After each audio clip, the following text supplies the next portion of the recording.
Good morning, or good afternoon, or evening, whenever you're watching this. But if you're joining me live, it's Saturday morning at 9 a.m. And I am so glad that you're here because we are going to get really connected, right? We're going to get connected and we're going to learn. We're still working with Speak Peace in a World of Conflict, and we're using it as a guidebook. And I'm throwing in some other juicy tidbits on how to communicate better, right? How to be heard, how to heal your relationships, right? Because communication is, and I like to say this, is where your spiritual practice meets the road. You know, how you speak to others and how you receive speech from others. And so today we are going to be speaking specifically about what a power struggle is and how to exit the power struggle. So we're going to be talking about the energetics of communication and how to improve that. And we're also going to be talking about the ego.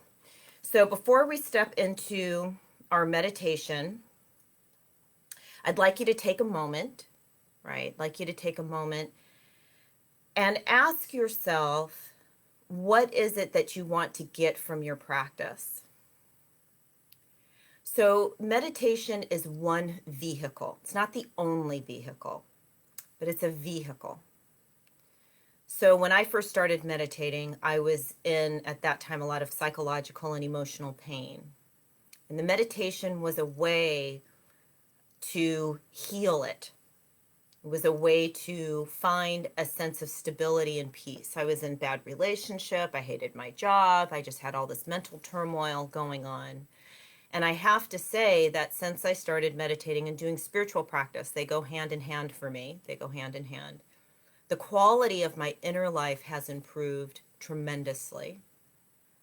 And because the quality of my inner life has improved and continues to improve, there's always stuff that comes up. There's always triggers, right? The quality of my external life also improves tremendously. It doesn't mean that, you don't have pain. It's not the spiritual bypass. We're not doing spiritual rationalizations. We're actually delving deep into the heart of our own desire and out picturing that gets out pictured. So think about what it is that you want. Where do you want your meditation to take you? Sometimes we just want to feel better inside of here. Sometimes we want to feel more powerful. Maybe we want to sleep better at night. And I'm saying this because Spirit's speaking to me right now about this in particular. Intention is so important with anything that we do, right? Having an intention, like if you're going to garden, right? Your intention is to grow some vegetables so that you can feed yourself and your family and have something beautiful and organic. So your intention, right, focuses your attention. It focuses your attention. And so when you bring your intention to your practice, and it's a balancing act because you don't want to be mad at yourself if it's like, oh, I didn't feel super peaceful today. It's the intention that matters. And Spirit says as long as you have your attention on your intention, Spirit's rapping. As long as you have your attention on your intention, it is the law that whatever it is you're intending will begin to blossom for you. So your intention with your meditation practice could be to touch God, to really have a very deep and profound relationship with your source. It's really up to you. So think about your intention. And this is the beautiful part. You're going to have blocks that come up in relationship to your intention. This is also the law, okay? So if you want to feel more peaceful inside, triggers are going to begin to come up. But what more beautiful way than for them to come up in the safe space of your meditation practice? Okay? And so memories will come up, right? Memories will come up. Thoughts that will be distracting will come up. Thoughts that will trigger emotions. And your practice is just to breathe and observe. Now, this is very important. I hope you're writing this down. If you have a persistent memory or a persistent thought that continues to distract you and arise, then that thought needs to be engaged. So there's two things that happen in meditation. Oftentimes you hear, let the thought and everything come up and just let it pass. That's easy with things that you're not really attached to. Maybe you're thinking about your TV show, you're thinking about what you're going to cook, your attention wanders to all kinds of mundane thoughts. But oftentimes there is one thought, one memory that it's persistent, and that needs to be looked at. You can question it. There's lots of methodologies for dealing with those to kind of, you're breaking it up so that it can release. In my mind, oftentimes that's where the lesson is, and that's where the thing that you are most wanting is beyond that emotion or that thought.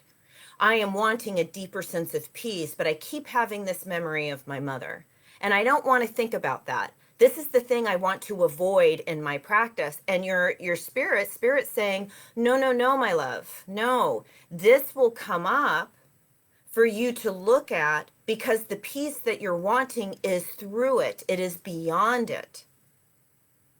So meditation isn't avoidance. A real spiritual practice isn't avoidance. Meditation strengthens your nervous system. It really does.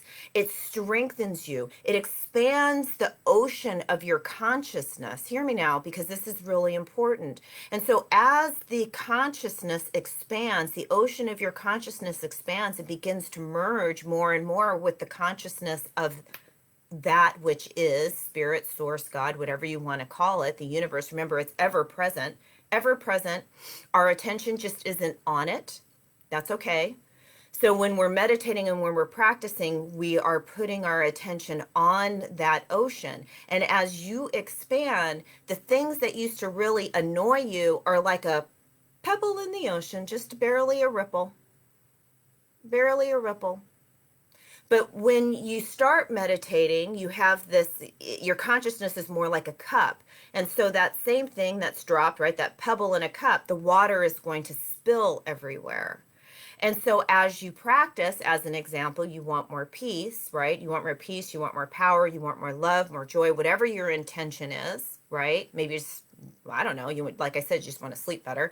But the things that used to really distract you, they become less problematic as you continue to practice. Now, Spirit's speaking to me. The wisdom that you're seeking is right where you are. So oftentimes, as you're sitting with it, as you're sitting with the memory, as you're sitting with the emotion, right, the answer for resolution will come to you in that moment.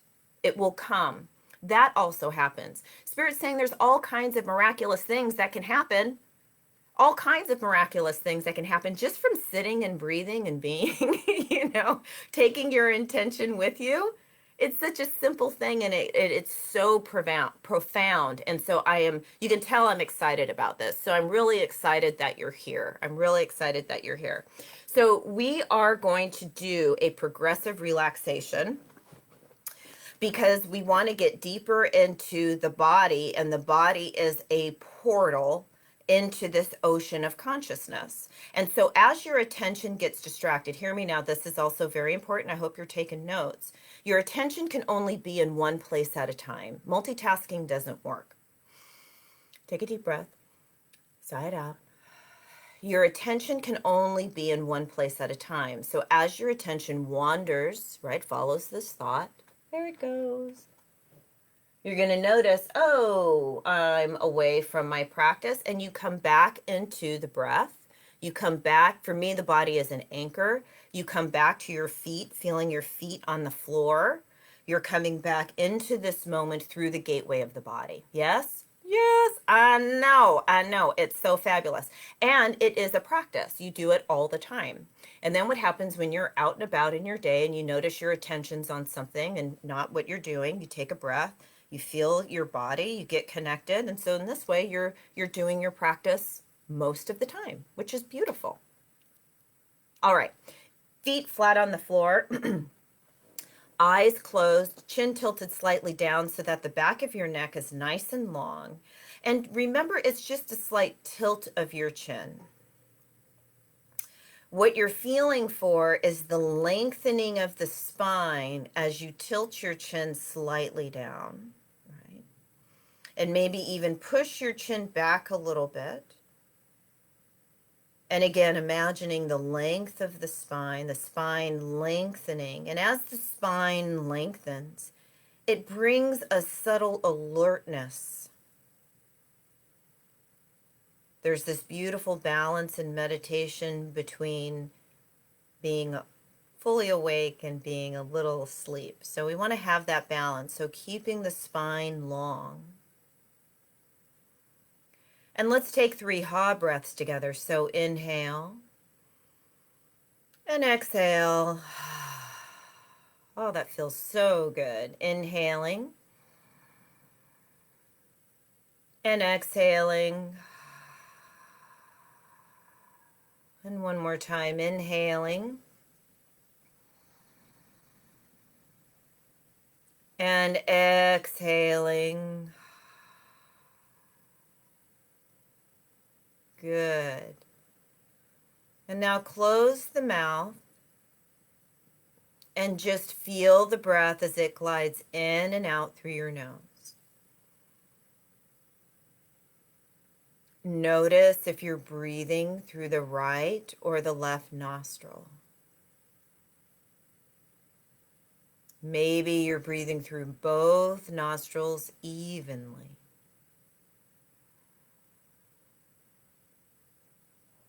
Beautiful. Following the breath down into the chest. And feel the gentle rise and fall of the chest.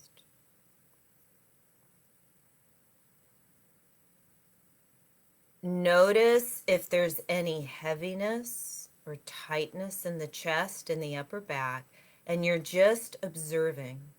There's no judgment. You're just observing if there's heaviness or tightness, or maybe the chest and the upper back feel open and relaxed. Notice if the breath is shallow or if the natural breath is deep and easy.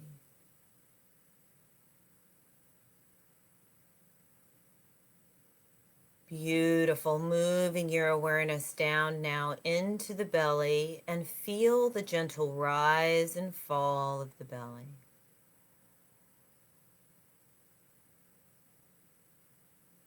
Good. And breathing in this deep and easy manner. Take your attention now to your forehead. Notice if you've been frowning. Notice if there's tension in the forehead. Go ahead and lift your eyebrows up and then let them drop and smooth the skin of the forehead.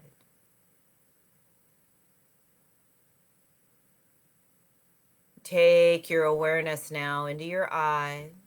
Let the eyelids be soft so that your upper and lower lids are barely touching.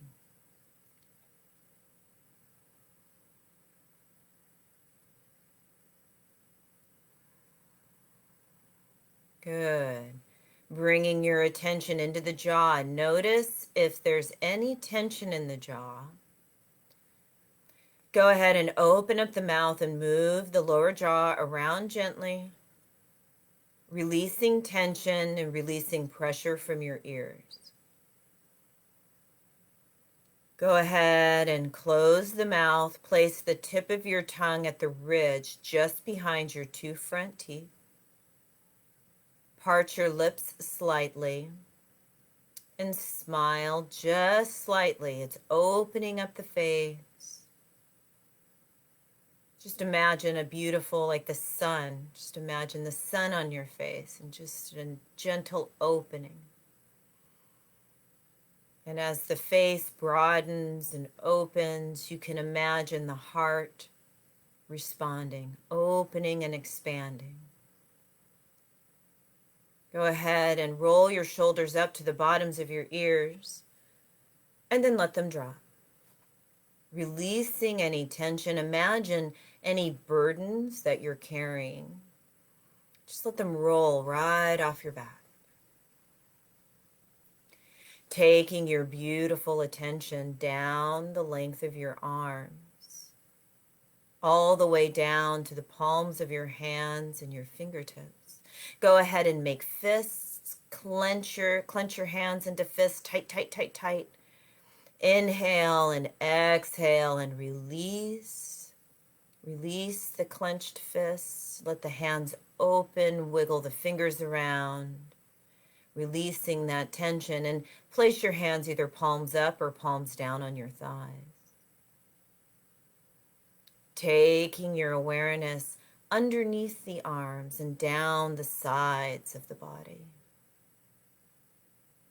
Take your beautiful attention down the length of your spine to your bottom.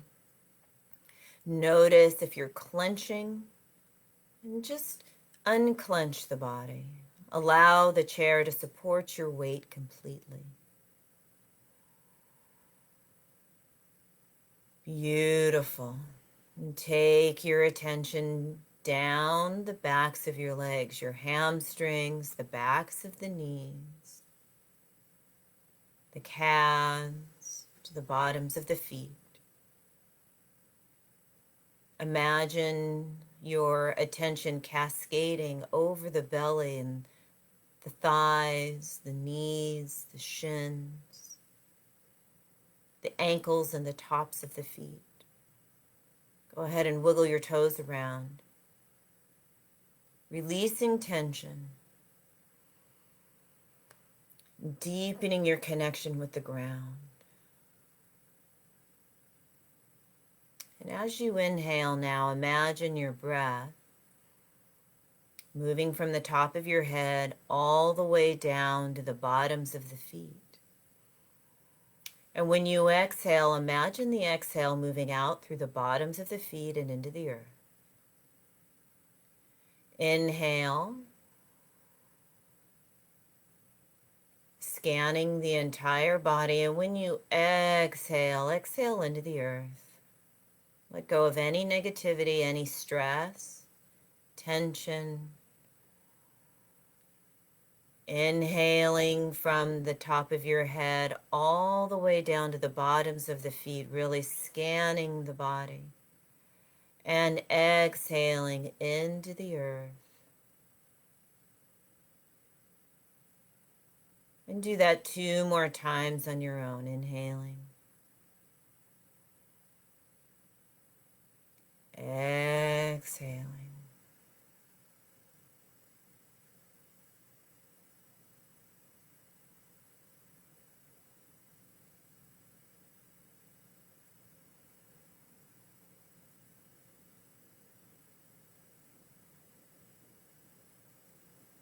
Good. And continue to breathe in this way. Scanning the body, notice if there's any places of tension. And maybe there's some areas that may hurt. If not, just continue to breathe. But if you have any areas that are uncomfortable in the body, imagine all the muscles around the area that hurts relaxing.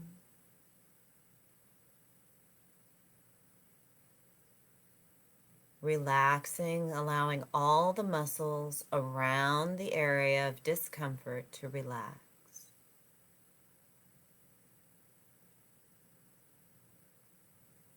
And now imagine your breath caressing, bringing healing, bringing love into that area. You're just bathing it with the breath.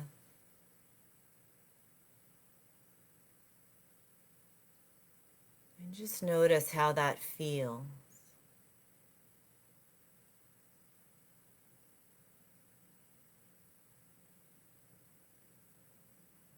Good.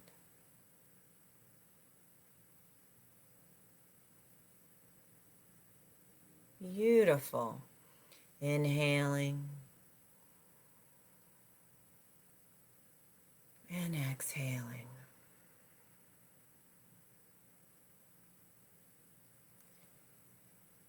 Taking a nice, long, slow, deep inhale all the way down to the bottoms of your feet. Sighing it out. Wiggle your fingers and your toes, very gently bringing your attention all the way back into this now moment.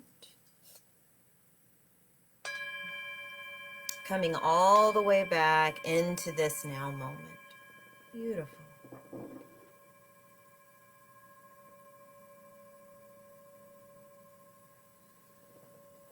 Wiggle your fingers and your toes and give yourself a hug. I know you haven't hugged yourself all week. And give yourself another hug. And do a little dance. Yay. So, isn't that easy? You can consciously relax the body. And one of the things that when I noticed, with myself and my kids many, many years ago, is when there's pain or discomfort in the body, what you want to do, oftentimes unconsciously, what we do is we tense up around that pain to support it, right? So we start to tense, but in actuality, that tension, that holding exacerbates the pain. So, for example, you get a leg cramp. If you get a leg cramp in the middle of the night, I do on occasion. The first thing you want to do is brace yourself and tense up around it, but that makes it stay longer. This practice of relaxing everything around the discomfort, and you can take that as a metaphor for other areas of your life, right? Relaxing all the muscles around and then allowing your breath to caress where it hurts, like in the example of the leg cramp, they go away like that. Trust me, happens. It happens. So try it. All right, my beautiful friends. So we're going to be talking about exiting the power struggle, and we're going to be talking about communication and deepening our communication and begin to heal. Thank you. I'm looking for a piece of paper. Heal our relationships. So when we are in a situation, we're having a difficult relationship. So it can be with anyone. Maybe you're having an argument with a family member, you're falling out with a family member, or somebody that you're working with, or anything like that. What happens is human beings, we want to be right. Okay. So when we enter into these relationships with people, we enter into what's called, we have an energy body. So you and I right now have an energy body. The health of that energy body depends on the health and the clarity of the individuals that are participating in it. This is why community is so powerful. Our energy body is a living thing. It's a living thing that needs to be nourished. So your relationships with your friends, your relationships with your spouse, your partner, your cat, your dog, it's a living thing. Isn't that beautiful when you think of it that way? That needs to be nourished and cared for. What happens when we're in conflict energetically, I'm going to draw you a picture and hopefully you can see it, right? So here's our energy body. Here's you, and here's me. Okay. What happens when we're having a conflict is that in order for me to be right, my energy goes up when I want to be right. In order for me to be right, you have to be wrong. Can you see that? Can you feel that? Think about being in conflict and what that feels like. It feels like a power struggle. You're trying to get your point across. You want to be heard, correct? You want to be heard. You want to connect. But there's this back and forth. There's this back and forth. There's this tension. How you resolve the tension is actually to step out of the power struggle. You recognize when you're in a power struggle. A power struggle, oftentimes you'll feel that knot in your stomach. You'll feel that knot in your throat. You'll feel it in your chest. And as long as you're in a power struggle with that person, you're never going to be able to communicate with them. And if there's no communication, there's no love. There's no connection without communication. So as we step out of the power struggle, There's clarity there. So here's the other thing that's happening when you're in the power struggle. What happens is that the energy systems that we are trying to feed off one another. We're trying to feed off of one another. That's what happens in a power struggle. That's why when you're in an argument or you're in a conflict and you are right, it feels good. It's an energy. It uplifts your energy. It's the competition. You're in a competition. By the way, marriages that have a lot of competition, they have a lot of power struggles. They're difficult marriages to be in, or partnerships, right? But when the other person is wrong, their energy diminishes. So as your energy goes up, you're feeding off of them. You're feeding off their energies, off their energy source. They're feeding off of you. But as you're feeding off of them, what's happening there to their energy? Their energy is diminishing and the energy body becomes unstable. So you have an unstable relationship. You don't have to be in relationship with everybody. I'm talking about the people that you want to be in relationship with and with whom you want to heal that relationship. It's not always about having rational discourse. I am telling you, if you understand the principle of being in a power struggle, recognize it, and work to step out of it, you will be amazed at what happens with the quality of your relationships and the quality of your peace of mind. Okay? So, when you recognize that you are in a power struggle, you take a deep breath into the body and you, in your mind, you step out of it. You cut the cord. You cut the cord between you and that other person. So it is a disengagement. If you're in the heat of something, you disengage. You're disengaging. If this person is always in your mind and you're thinking about all the things that they did wrong, you're in a power struggle with them in your mind. They're not even in the room.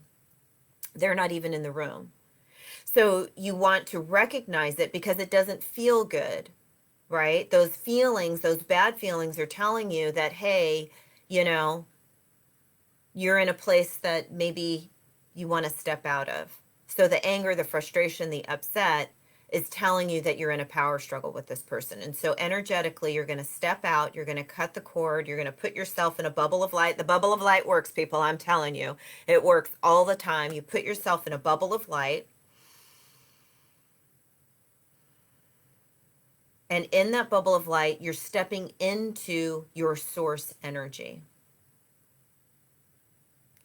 If you're trying to resolve something, you're not going to resolve it in the power struggle. It just, you're just going, it's the dog chasing its tail. There's no resolution there. There's no infusion of energy. There's no life there. When you step out of the power struggle, you step into the mind of God, the mind of your source. All of a sudden, there's third options, fourth options, fifth options. There's many, many solutions. Okay? Isn't this beautiful? I want you to practice this. Maybe there's someone that comes up in your meditation. You can be in a power struggle with a situation from your past. Something that happened on the playground when you were in 3rd grade that keeps coming up. Try this practice. Take a deep breath. Cut the cord. Step into this light. Put yourself into your bubble of light. Step out of the power struggle and know that clarity is coming. Know that clarity is coming. All right, my beautiful friends, I have kept you for way too long. I know we're not really getting in the book because the book inspires other things in me. And so I'm like, we got to talk about that. But go ahead and read chapter 1 and 2 if you have the book, because it's on the mechanics of speech. It's bringing up some of the power struggles, you know, the way that we have been conditioned in our culture to communicate with one another that is inherently dysfunctional. So you may want to read up on that, and then we'll discuss it next week. All right? So let's pull a card. Let's pull the card. All right. Which one? This one. Ooh, she loves. Isn't that pretty? I love she loves. I love doing this with you guys, and I keep threatening I'm going to do a bonus video on tarot, and I will do it, or, you know, pulling these cards. She Loves is what we have. So let's read that. All right, this oracle brings you a message from the divine. You are forgiven. Ooh, I love that. You are worthy of forgiveness, and you are capable of great spiritual generosity in forgiving others. If there is a person that you cannot see, we're talking about communication and people. So you know I love this when it happens. And it always happens. If there is a person that you cannot forgive, you are really just not forgiving yourself, perhaps for being vulnerable, for not knowing better, or for not listening to your own intuition. It's time to let that go and allow the forgiveness that the divine has for you to fill your heart. You are free now. You just need to realize it. Isn't that beautiful? Forgiveness is always about you. It's never really about the other person. It's about releasing the burdens and having more freedom. Anyways, that's probably exactly what we needed to hear today. To live in forgiveness. All right, my beautiful friends. I will see you next Saturday at 9 a.m. I'm going to post some more goodies for you. And remember, I do have the spiritual mentorship coming up in January, at the end of January, because that's going to be fabulous. And we're going to do some manifesting, and we're going to work together. All right.